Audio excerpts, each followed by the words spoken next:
Jésus notre roi, Wilhelm Busch. Conférence prononcée en 1943 sur Ésaïe 33, 22. Le Seigneur veut nous encourager. Car l'Éternel est notre juge, l'Éternel est notre législateur, l'Éternel est notre roi. C'est lui qui nous sauve. Ésaïe 33, verset 22. Permettez-moi de commencer par un récit biblique. Un ouragan se déchaîne sur la mer Méditerranée. Au milieu de la tempête, un grand navire est ballotté comme une coquille de noix, jouet impuissant du vent et des flots. Il y a longtemps que les marins ont jeté par-dessus bord tout ce qui pouvait alléger le bateau. Mais cela n'a pas servi à grand-chose. Le spectacle est terrifiant. Toutes les personnes à bord ont perdu l'espoir de conserver la vie sauve. Du groupe angoissé s'avance alors un homme que le navire doit amener à Rome. C'est l'apôtre Paul. Il adresse quelques mots à son auditoire. « Je vous exhorte à prendre courage, car aucun de vous ne périra. Un ange du Dieu à qui j'appartiens et que je sers m'est apparu cette nuit et m'a dit « Ne crains pas ». Admirez comme notre Dieu prend soin de ses enfants. C'est d'ailleurs un des titres de gloire de notre Seigneur de savoir soutenir par la parole celui qui est abattu. Ésaïe 50, verset 4. Ne sommes-nous pas, nous aussi, des gens jetés dans la tempête ? L'ange du Seigneur se dirige aussi vers nous pour nous encourager. Que le Saint-Esprit applique à nos cœurs cette parole, car c'est lui qui a inspiré notre devise pour cette année. Ce n'est pas Ésaïe qui l'a inventée, le prophète n'a fait que la communiquer sous la dictée de l'Esprit. Pourquoi le Saint-Esprit veut-il nous encourager ? Parce qu'il connaît nos cœurs. Il sait que la tempête qui sévit aujourd'hui nous effraie et nous trouble. Une carte de Nouvel An représentait un pré couvert de fleurs magnifiques. Au centre, une fillette radieuse et pleine d'entrain s'élançait dans l'herbe. En dessous, on pouvait lire « Bonne année !» Mes amis, ce n'est pas ainsi qu'on entre dans la nouvelle année. Aucun d'entre nous. On l'affronte plutôt comme cette vieille grand-mère que j'ai récemment observée sur un quai de gare. Elle attendait l'arrivée du train. Celui-ci entra en gare, bondé. Hésitante, elle se plaça devant un marchepied. Était-ce bien dans ce wagon qu'elle voulait entrer ? Dans cette foule compacte et bruyante, l'employé arriva à son secours et la poussa à l'intérieur. « Allez, jouez des coudes !» lui dit-il d'une voix mi-sévère, mi-rieuse. Nous entrons dans la nouvelle année comme cette femme est entrée dans le wagon. Notre cœur est effrayé et troublé. Celui qui sonde nos cœurs le sait. C'est pour cela qu'il veut nous tranquilliser au moyen de la parole biblique que nous avons lue. Lorsque le prophète Ésaïe a prononcé ces paroles pour la première fois, c'était devant une communauté qui se trouvait dans une situation fâcheuse. Au début du chapitre 33, il est question de ravages, de pillages et de temps de détresse. Notre époque est également un temps de détresse pour l'Église. Celle-ci souffre beaucoup plus que le monde. Elle partage non seulement les mêmes souffrances que celui-ci, mais elle entend aussi ses gémissements profonds. En effet, auprès du Seigneur Jésus, elle a appris combien le monde serait merveilleux si le péché ne l'avait pas défiguré à ce point. Dans la proximité de Jésus, les chrétiens ont appris la miséricorde. C'est pourquoi la souffrance des autres est devenue la leur. Ils la portent en plus de leur propre fardeau. Mais il y a autre chose encore. L'Église se voit imposer une mesure supplémentaire de détresse. La haine que le monde voue à son Seigneur et à elle-même. On constate avec effroi que cette haine s'enflamme un peu partout dans le monde. Hier, en tout petit caractère, j'ai lu l'article suivant. Toutes les religions et les sectes établies sur le territoire roumain ont été dissoutes et leurs biens confisqués au profit de l'État. L'existence de cultes et la poursuite de leur activité dépendra d'une autorisation ministérielle qui pourra être supprimée à tout instant. C'est une forme de persécution qui s'installe. Combien cela pèse sur le cœur des chrétiens. De telles mesures les abattent et les désorientent. Mais le Saint-Esprit connaît l'agitation des cœurs. C'est pour cela qu'il les encourage.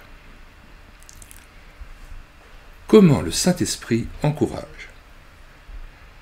Il nous oriente vers le Seigneur. À 3 reprises, le texte mentionne l'Éternel. Nous sommes certainement nombreux à avoir contemplé le retable d'Isenheim, cette peinture de Matthias Grunewald représentant la crucifixion. On y voit Jean-Baptiste qui pointe son doigt vers le Sauveur en croix. De la même façon, par 3 fois, le Saint-Esprit nous renvoie à l'Éternel. Le Saint-Esprit ne s'y prend-il pas de façon admirable pour nous insuffler du courage? Il ne nous suggère pas des pensées compliquées, il n'éveille pas de vagues espoirs. Il nous propose un homme, le Seigneur Jésus. Oui, le Seigneur en personne. Je me souviens avoir été à la campagne par une chaleur torride. La nature souffrait de la sécheresse. Et puis un jour, la pluie tant attendue s'est mise à tomber. Il fallait voir. Partout où elle abreuvait la nature, celle-ci se remettait à vivre. La végétation respirait à nouveau. Il en est de même auprès du Seigneur Jésus. Partout où il passait, tout revivait. Les paralysés sautaient sur leurs pieds, les lépreux couraient vers leur village, les démoniaques contemplaient le monde avec une raison saine. Le salut est entré dans la maison de Zachée, la femme pécheresse est repartie le cœur en paix, Jaïrus a serré dans ses bras son enfant revenu à la vie, et le brigand sur la croix est mort paisiblement. Le Seigneur Jésus accomplit la même œuvre aujourd'hui.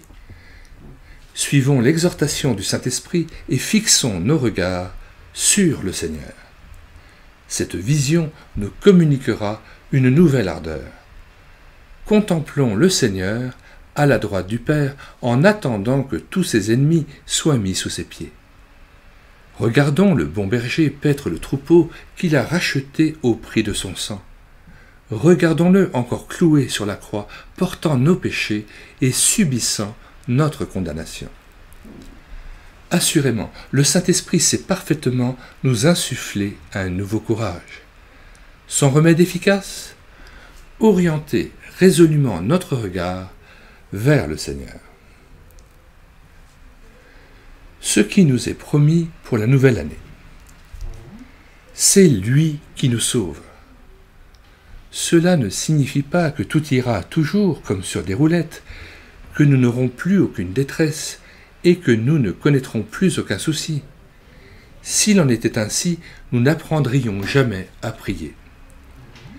Or, c'est souvent la détresse et la souffrance qui nous poussent à invoquer le Seigneur. Et il nous sauve.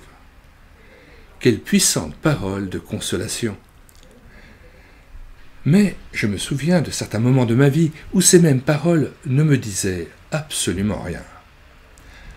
Notamment lorsque je croyais qu'il n'était pas du tout nécessaire que quelqu'un vienne à mon secours. Je pensais pouvoir m'en sortir tout seul. J'agissais alors comme ma petite fille lorsque nous partons en excursion. Au début, grisée par la liberté, elle refuse que je lui donne la main.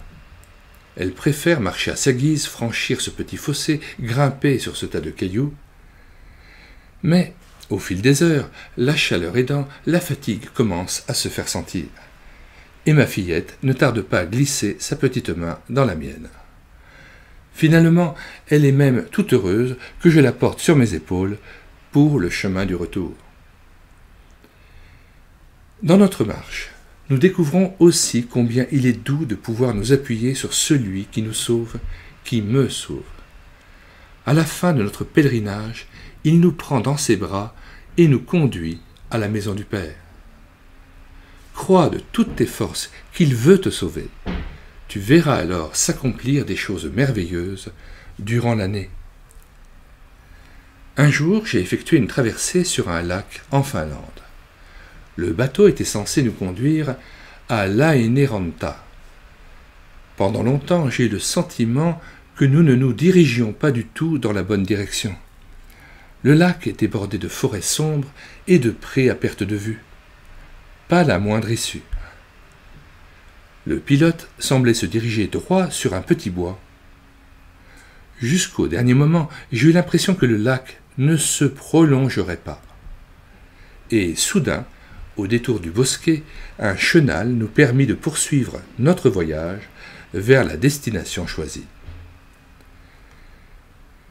Il en va de même avec Dieu. Nous ne voyons pas toujours l'issue à nos difficultés, mais il tient le gouvernail de notre vie et il nous conduit vers le but d'une main sûre et ferme. Que cette pensée nous encourage, car c'est lui qui nous sauve. Nous mettons dans les commentaires de cette vidéo le lien de téléchargement gratuit de cet ouvrage de Wilhelm Busch intitulé « Jésus notre roi ». Nous y mettons aussi le lien vers d'autres ouvrages du même auteur, ainsi que vers des ouvrages de Lex Sanders ou le lien vers d'autres playlists d'ouvrages que nous vous recommandons. Le téléchargement se fera à partir du site médiathèquechrétienne.fr, site consacré à la réédition numérique d'ouvrages chrétiens épuisés et non réédités.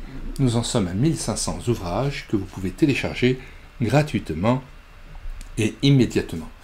Alors n'hésitez plus, sur la barre de recherche Google, vous écrivez médiathèquechrétienne.fr tout attaché d'un seul tenant et sans accent. Arrivez sur le site, vous cliquez sur livres à télécharger, puis vous faites une recherche par ordre alphabétique d'auteur.